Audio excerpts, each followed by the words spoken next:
Alright, hello everyone. Welcome to an edition of Hurricane Review. Sorry about no Corky's Corner the past 2 weeks. Unfortunately, my dad and I were both busy during the past couple weeks, and this channel has to take a back seat to our lives outside of the channel. Um, so there will be one up next week, of course. We'll get back to it. We were on vacation in Vegas, even though I don't like the Vegas Golden Knights. Gotta admit, the city is a lot of fun. So if you're ever in Vegas, I would recommend staying in the Luxor area, the Mandalay, New York, all really fun hotels. I didn't get to go by the Flamingo area or like where the iconic waterfall is, so maybe that area is better as well. But the area I stayed at, pretty fun. So on to some Carolina Hurricanes news this evening.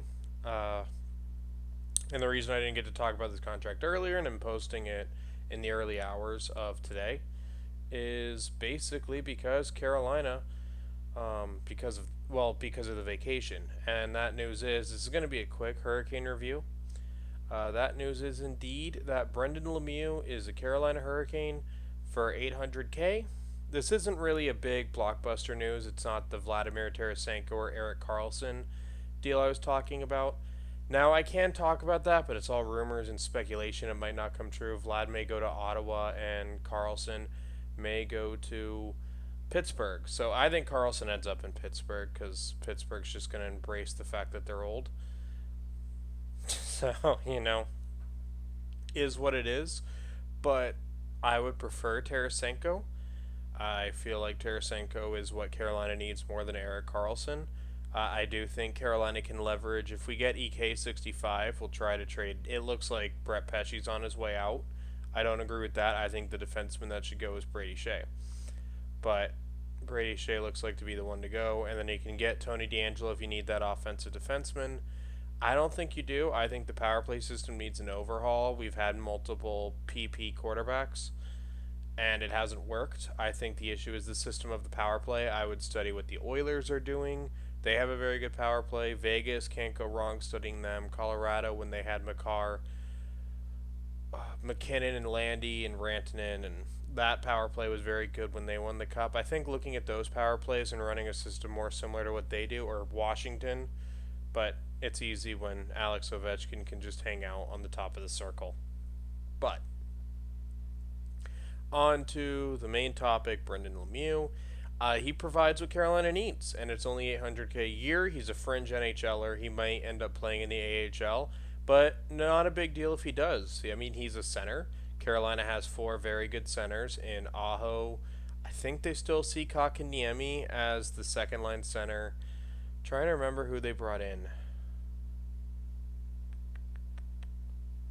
Natchez can play center. Brind'Amour doesn't want him at center, but Natchez is an option at center. And Jordan Stahl. So Michael Bunting, I agree with the same thing. I see Michael Bunting more as a third liner, but I'm blanking on the third center. I apologize, everyone. But back to it. So Brendan Lemieux, he's depth. He's not going to play 82 games a year. He's not going to light the world on fire, but he will fight for us. He will absolutely.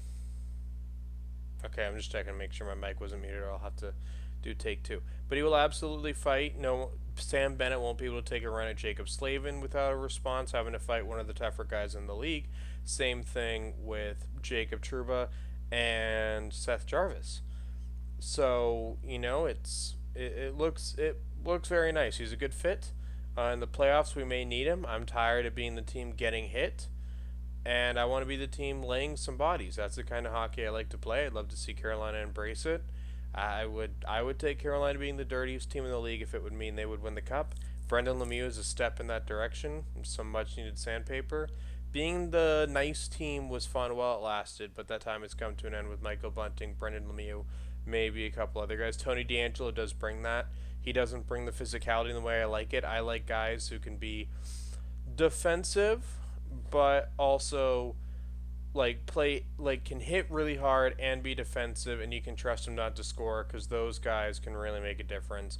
There are guys like Ryan Reeves, but Tyler Bertuzzi is someone I would have wanted Carolina to get in the offseason. But Michael Bunting, Brendan Lemieux, and even Tony DeAngelo. I don't see a need for Tony DeAngelo, but He would be a good third pair to replace Gostisbehere, so I kind of get it.